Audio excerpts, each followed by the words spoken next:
Бал тілді балалығыңыз жайында бір ауыз сөз. Барлық балалар сияқты менің де балалығым сондай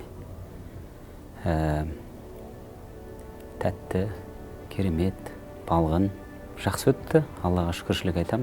Ата-ананың, ата-әженің тәлімін, тәрбиесін көрсетіп, балалықтың бал дәмін татқызған, сол шырын шекер сәттердің барлығын өз дер кезінде көре білгеніме, бала болып ойнай білгеніме, бала болып таяқ жей білгеніме, бала болып сүріне білгеніме, бала болып қой баққаныма барлығына қуанам, шүкіршілік етемін.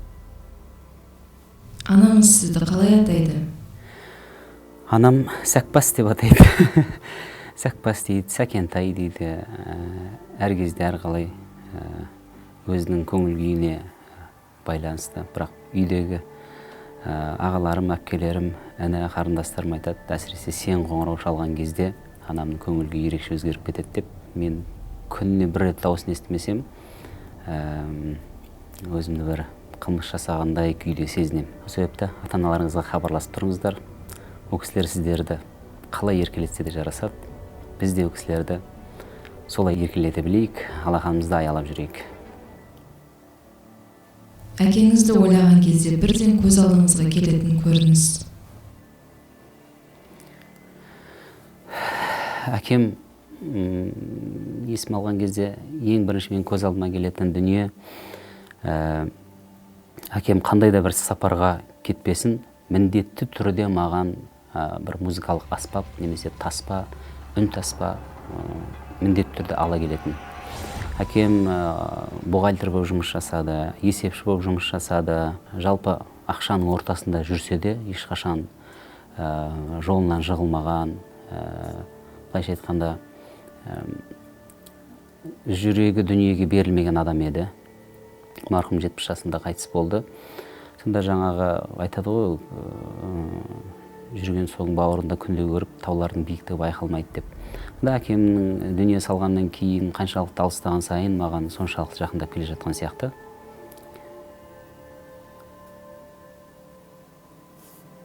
Сол алып келген аспаптары, маған сыйға тартқан қаншама кассеталары, күй таспалары, соның барлығы менің бір өмірлік жолдамама, өнер әлеміне қадам басуыма бір септігін тигізген шығар деп ойлаймын. Неге десеңіздер, мен бойыма бүкіл күйді сіңіріп өскен адаммын, дәстүрлі әнді сіңіріп өскен адаммын, әкемнің арқасында деп айтсам болады. Барлық күйді бар, итальян тілінде, ағылшын тілінде, француз тілінде, орыс тілінде, өзбек тілінде, кез келген әлем халықтарының тіліндегі музыканы менің бойыма сіңіріп, менің жан-жақты болуыма әкемнің қосқан үлесі көп деп ойлаймын. Бірақ ол менің шәкіртімсің, мен сені тәрбиеледім, немесе сәкен бір күн ала жібін аттама, алдама, өтірік айтпа деген әңгімені айтқан емес. Бір таңғалатыным. Ол кісі өзі көрсете білді. Ол кісі үлгі бола білді. Қаншама өзім қысқа посттарымда да жазып жүрмін. Әлеуметтік желілер арқылы бір теңізге тамшыдай болса да үлесі болатын шығар деп жастарға. Сонда өзің арақ ішіп отырып, балаң арақ ішпе деп айту, мәселен, өзің темекі шегіп тұрып, балаңа темекі шекпе деп айту әбестік деп ойлаймын, ақылға сыймайтын дүние. Себепті бірінші адам өзі үлгі бола білу керек. Сондай адамдардың қатарына мен әкем жатқызған болатын едім. Әкем менің идеалым. Сол кісіге қарап бой түзедім. Әкем елестеткенде ол кісінің бір қабақ шытпағаны маған, қол көтермегені. Ол кісі бір деп сәл ауыр күрсінсе болды, барлығымыздың сай-сүйегіміз сырқырап кететін. Неге десеңіздер, қазақ айтады, таяқ еттен өтеді, сөз сүйектен өтеді деп. Сол себепті әке-шешелерімізді дегізбейік. Жүрегіңіздің ішіндегі жүрегіңізге ұқсайтын әуен? Мен негізі романтик емеспін. Бірақ кейбір қадамдарым ұқсап кетуі мүмкін. Әйел азаматша ерінің қалай сүйетін, қалай жақсы көретін, оның әдеттерімен, қылықтарымен, оған жасаған әрекеттерімен ғана сезу керек деп ойлаймын. Ол міндет емес, көрсету, қайта-қайта гүл сыйлау, болмаса жұрттың көзінше сүйем деп айқайлау, соның барлығы, болмаса жұрттың көзінше құшақтаса беру, жұрттың көзінше сүйсе беру, осындай дүниелер мен жақтырмаймын өз басым. Сол себепті барлық дерлік әндер енді әртүрлі себептерге байланысты шығып жатады. Сазгердің болсын, композитордың, ақынның жүрегінен шыққан туындыларды біз былайша айтқанда күпейген қазақтың қара өлеңін шекпен жау кезіне қайтарамын деп Мұқағали Мақатаев әкеміз айтпақшы. Сол композиторлардың шығармаларын, ақындардың шығармаларын бір арнаға тоғыстырып халыққа жеткізу жұмыс. Сол себепті бір музыканы құлағыма келген кезде әйелімді елестетемін, немесе әйелімді көрген кезде сол музыка мен құлағыма келеді деп айтамаймын. Ал енді қазір Жарас Сәрсек ағамыздың сөзіне жазылған Айгүл Бажанованың жүрегімнің ішіндегі жүрегім деген әні тура біздің жұбайым екеуміздің отасқанымызға, шаңырақ көтергенімізге тура 20 жыл толуына орай үлкен тосын сый болды деп айтсам да болады. Енді осыған келуі мүмкін құлағыма. Қасыңызда жүрген ұлылардан не үйрендіңіз? Біреудің қателігінен адам үйрену керек деп ойлаймын. Біреудің жеткен жетістігінен де үйрену керек. Себепті бір Байғали Есенәлиев ағамыздың айтқан сөзі есімде қалып кетті. Бұған дейін де қаншама ұлы тұлғалар айтса керек, бұл қанатты сөзді, бірақ мен өзім боз бала болып ең алғаш рет Байғали Есенәлиев ағамыздың аузынан естідім. Мен ұлылармен араласуға қорқам дейді. Жақынырақ араласып кетуге қорқам. Неге аға десем, оның пендешілігін байқап қоятын сияқтымын дейді. Сол сияқты кейбір адамдарды алыстан араласқым келеді. Шынында пенделігін көріп қоймасам екен, мен қалай идеал тұтам, қандай керемет адам деп білем, бұл кісіні жақыннан көріп, оның пендешілігін, әлсіздігін көріп қоймасам екен деп ойлайсың. Біз ойлап жүрген адамдар басқаша болып шығуы да ғажап емес өмірде. Сол себепті мен ұлы тұлғалардан көп дүниені алуға тырысамын. Мен айтып отырмын ғой, жаңағы таулардың биіктігі байқалмайды деп. Қасымызда жүрген Мейрамбектің өзін мен ұлы тұлғаға санаймын. Замандасым болса да, әріптесім болса да, бір сахнада шырқап, бір дыбыстық айтқыштан үніміз шығып жүрсе де, Мейрамбекті тарихта қалатын адам деп өз басым есептеймін. Әрқашан Мейрамбектің алдында кішірейемін. Төреден орын беремін. Менің бір жас үлкендігімді ескеріп, ол да маған жол нұсқап жатады, жоғары отыр деп. Бірақ замандастарымның ортасында өзім үлгі тұтатын, құрметтейтін адамдарым бар. Және мен айтқым келгені, үлкен адамдардың, әсіресе ұлы тұлғалардың қанатты сөздерін көп, ол бір сондай бір қанатты сөз мен қалдырайын, осын афоризм болып қалсын деп айтпауы да мүмкін, бірақ көп адамдардың деген екен деген әңгімелерін көбіне түйіп жүрем, есімде қалып қояды. Кейбір кезде бір әңгіменің барысында да көмегі тиіп қалып жатады. Жалғыздықтан жан жүдеп жабыққанда неден жұбаныш табасыз? Жалғыздықтан жан жүдеп жабыққанда сен ойлаймын деп еді Нарша Қашақанов әкеміз. Атың жақсы болса бір бақыт, алған жарың жақсы болса мың бақыт дейді. Өнердің барысында болсын, басқа өмір болғаннан кейін көп сатқындықтарды да, неше түрлі жағдайларды, стрессті басымнан өткізген кездерімде менің жанымнан ақылшым болып, жұбанышым болып, көбіне мен адал жарым табылды. Сол себепті мен ешқашан бір жалғызсырап, мен бір далада қалғандай күй кешкен жоқпын. Жалғыздық Аллаға ғана жарасқан. Достарыңыз көп болсын. Өлең жазасыз ба?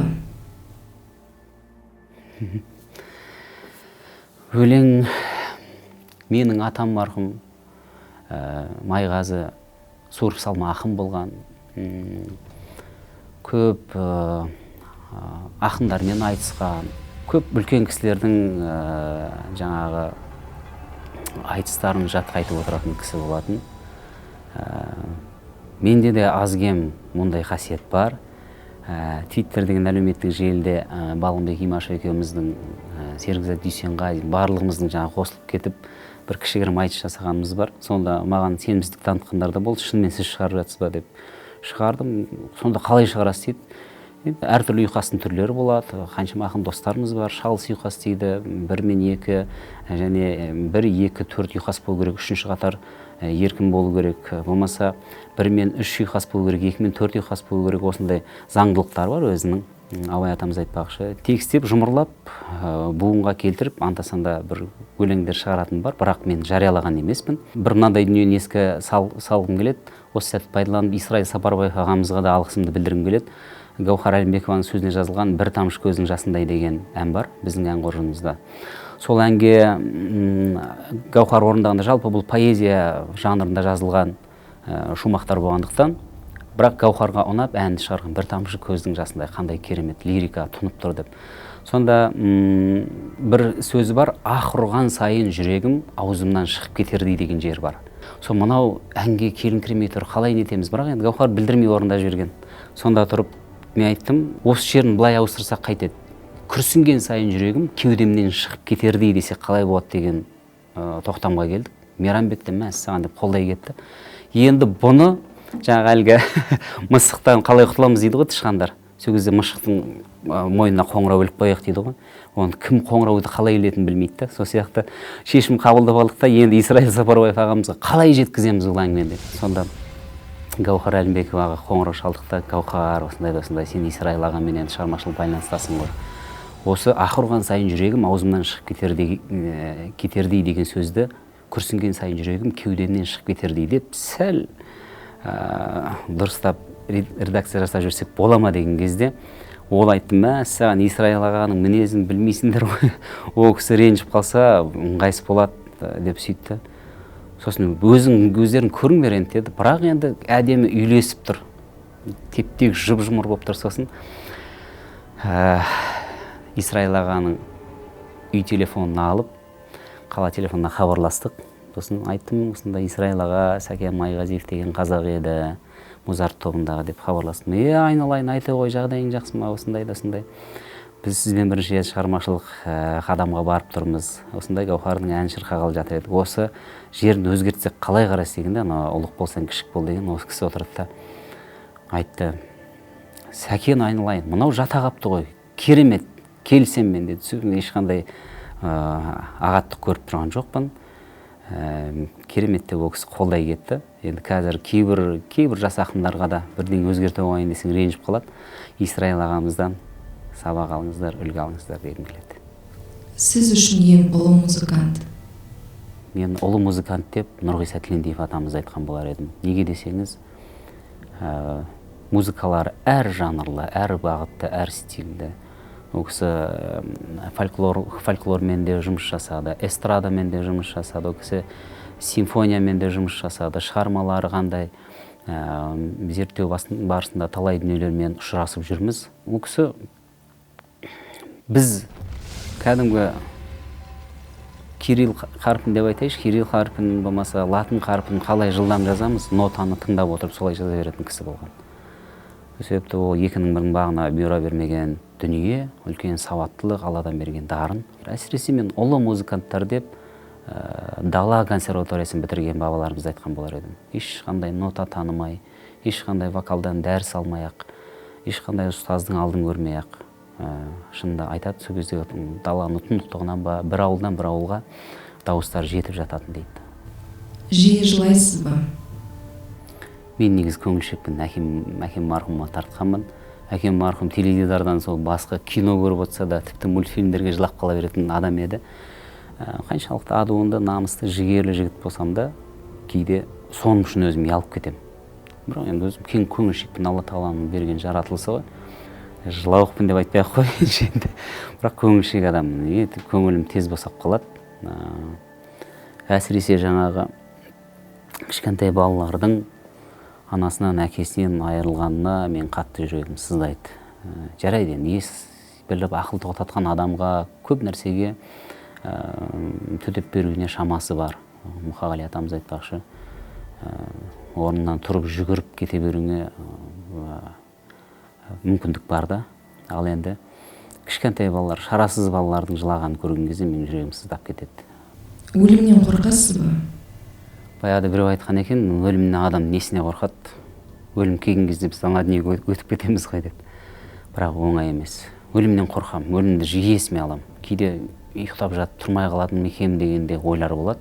Сол үшін үнемі тілімді кәлимаға келтіріп ұйықтауға тырысам, дәретімді алып, ғұслымды құйынып, сөйтіп ұйықтап, ұйықтаған кездегі дұғаларды айтып жататын әдетім бар. Егер сіз туралы кітап шықса, атауы қандай болғанын қалар едіңіз?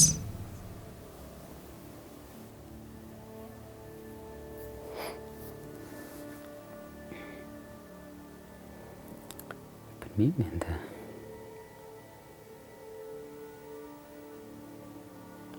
Біз бабалар көрген қиындықты көрген жоқпыз. Тар жол тайғақты кешкен жоқпыз. Сәкендер көрген сергелдеңді өткен жоқпыз. Сол себепті қазір осындай қой үстіне боз торғай жұмыртқалаған заманда тыныш мемлекетте бақытты ғұмыр кешіп жүріп, бір мен туралы кітап шығады, дүние шығады, немесе соның атауы осындай болса деп мен ойланбаппын да. Неге десеңіздер, неңмен мақтанасың? Шынында 25 жасында ұлттың сөзін сөйлеп, мұңын мұңдап, жырын жырлаған бабаларымыз қылышынан қан тамып тұрған кеңес кезінде қандай қадамдарға барды. Оның қасында шынында 30 жылда орда бұзбаған 40-та қамал болмайды дейді. Бұзған ордамыз қайда, алған қамалымыз қайда деп кейбір кезде өз-өзіме де бір сын айтатын, қынжылатын кезім болады. Сол себепті маған арналып бір дүние шығады деп әзірге ойланбаппын. Бір сөзбен, сіз кімсіз? Сіз кімсіз? С мырза.